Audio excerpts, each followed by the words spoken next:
Si on vous dit que 50% des zones humides ont disparu en France en 30 ans, savez-vous vraiment ce que cela implique? Les zones humides ne sont pas seulement des zones marécageuses où vivent moustiques, amphibiens et autres animaux. Ce sont des zones primordiales sur de nombreux critères. Audeline d'Allongeville et Manuel Lemke vont nous expliquer ce qu'est une zone humide et quel type d'habitat elle représente. Je suis Audeline d'Allongeville, chargée de mission milieu aquatique pour la communauté de communes de Bruyères-Vallon-des-Vosges, et je suis en charge du suivi de l'inventaire des zones humides. Une zone humide, c'est une surface dans le milieu qui va être naturelle ou non, urbanisée ou non, agricole ou non.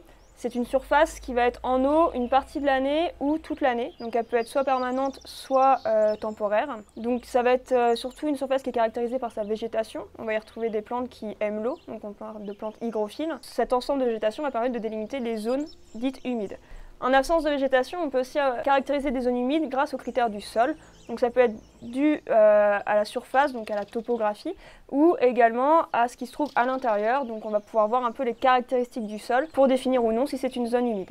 Donc une zone qui ne semble pas humide ni par sa végétation ni par le fait d'être en eau peut quand même l'être après dans le sous-sol.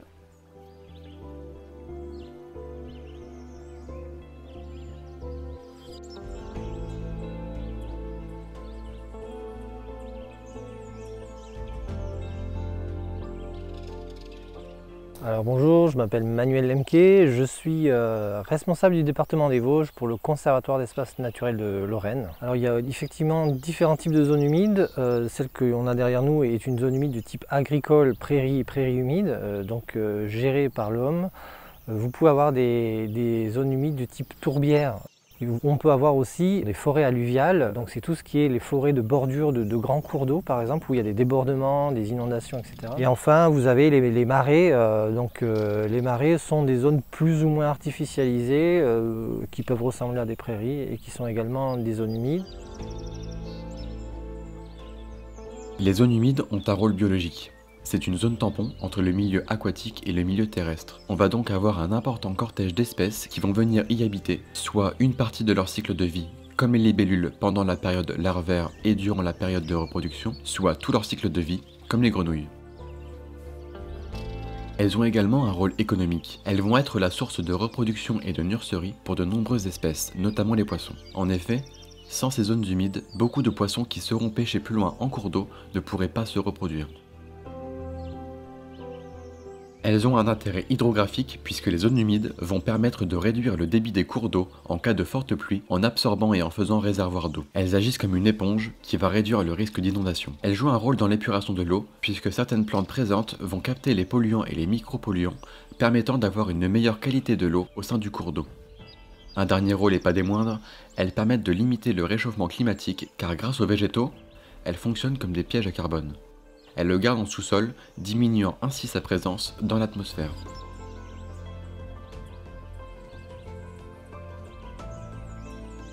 Les causes de destruction des zones humides sont nombreuses. L'artificialisation des milieux, l'urbanisation, le remblaiement, la fragmentation de l'habitat ou encore l'agriculture par le biais de drainage. Les zones humides ont un rôle de réservoir d'eau. L'eau douce, il y en a finalement peu sur la Terre par rapport à l'eau salée.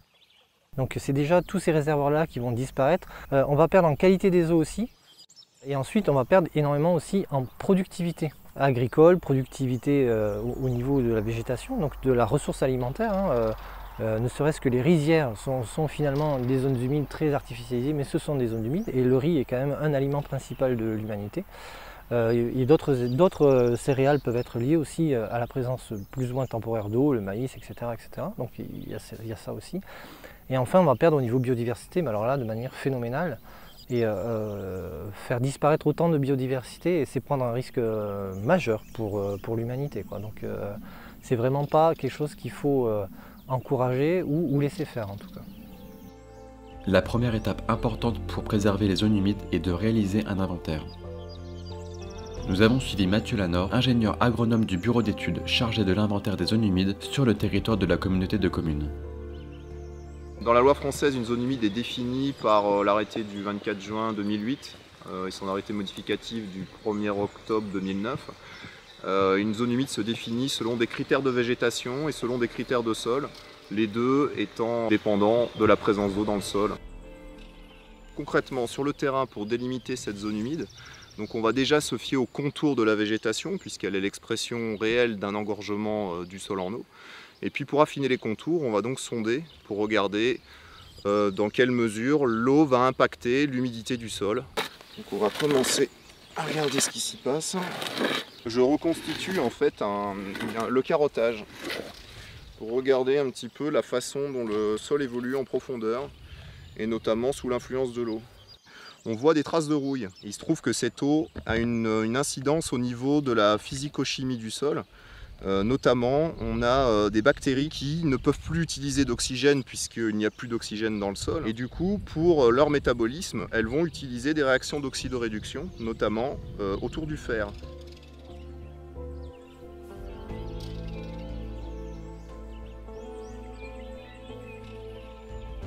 Le juge de paix, finalement, c'est la pédologie, puisque même lorsqu'on est en présence d'une végétation donc, qui est naturelle ou spontanée, donc, depuis l'année dernière, on a nécessité de justifier la présence d'une zone humide à travers le double critère, donc à la fois le critère de sol et le critère de végétation. Et lorsque la végétation a été transformée pour une raison ou pour une autre, c'est-à-dire des sols cultivés ou une prairie fortement amendée, etc., à ce moment-là, seul le critère de sol fait foi.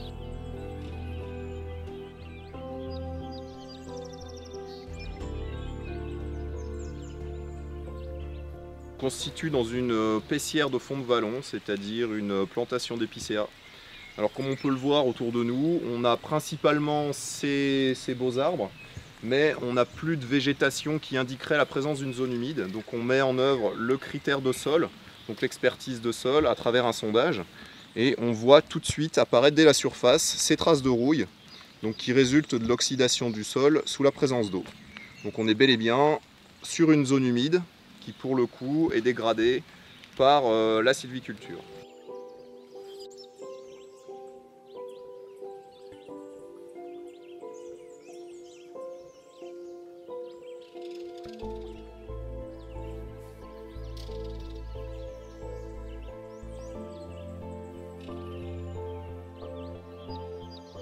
Toute autre ambiance, donc on est ici dans un secteur très agricole. On a une forte présomption de zone humide à cet endroit. On a quelques plantes de zone humide, mais malgré tout, on n'a pas le fameux recouvrement de 50% qui pourrait attester de la présence d'une zone humide sur un critère de végétation. Alors à ce moment-là, on met en œuvre le second critère, qui est le critère pédologique. On va faire un sondage et on va vérifier si on est en présence d'un sol de zone humide. Alors, au fur et à mesure que l'on creuse, on voit des couleurs différentes apparaître. On a un tout petit peu moins de traces de rouille, on a un tout petit peu plus de gris. Donc c'est encore une fois le fer qui revêt plusieurs formes. On est quasiment dans l'eau, à cette profondeur-là. Voilà, on voit le sol qui est très mou, encore un petit peu de traces d'oxydation. Donc là on a affaire à un sol qui est engorgé une bonne partie de l'année. Donc on est en présence d'un sol de zone humide. Donc au niveau de l'acquisition, on a vu qu'on avait fait un sondage négatif au niveau de la prairie à ce niveau-là. On a fait un sondage pédologique positif. Donc on peut considérer, comme les deux sondages sont faits qu'à une dizaine de mètres l'un de l'autre, on peut considérer que la zone humide passe entre les deux. Voilà, et donc au niveau du dessin, on va dessiner quelque chose comme ça. Philippe Paradis, un élu du territoire, a souhaité être présent lors de l'inventaire au niveau de sa commune afin de se sensibiliser à un inventaire zone humide. S'il n'y a pas un spécialiste qui nous amène sur la zone en nous disant là il y a de la faune et de la flore spéciale de zone humide parce qu'il y a une espèce qui permet de dire que c'est une zone humide avec des carottages comme on vient de le faire, effectivement là on ne saura pas que c'est une zone humide et puis après ça va être ouvert à tous les travers qui pourraient être possibles. C'est vraiment indispensable de préserver les zones humides. Une fois que cet inventaire est réalisé, il faut mettre en place un plan d'action pour restaurer ou préserver ces zones humides. Les élus du territoire sont très intéressés par le sujet et font de leur mieux afin de préserver ces zones. Il est très important de faire cet inventaire pour diverses raisons. Premièrement, les zones humides, elles sont aujourd'hui méconnues et tout au moins non identifiées. pour bon nombre d'entre elles. Alors il est aidé par l'agence de l'eau Rhin-Meuse à hauteur de 80%. Donc une zone test, entre guillemets, a déjà été réalisée sur une partie du territoire. Nous allons passer à l'étude sur l'ensemble, c'est-à-dire la partie restante, et le territoire entier de la communauté de communes sera couvert, étudié, et les zones humides seront répertoriées sur l'ensemble du territoire, a priori à la fin de l'an prochain.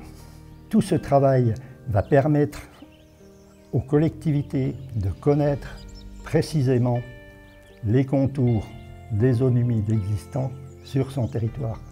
Et vous voyez immédiatement l'importance et l'intérêt d'intégrer ça dans les documents d'urbanisme existants sur chaque commune.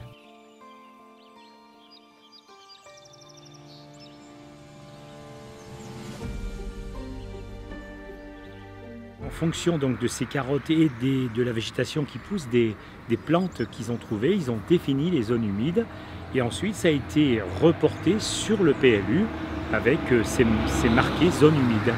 C'est le plan local d'urbanisme, c'est une cartographie de la commune avec des zones où on détermine la constructibilité et la non-constructibilité.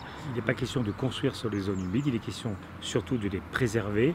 On doit le laisser dans son état naturel. Voilà, pas modifier, pas faire de drainage, pas faire de construction.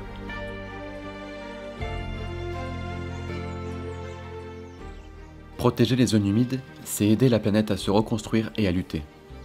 Compenser la perte des services apportés par les zones humides reviendrait 5 fois plus cher que les investissements nécessaires à les préserver.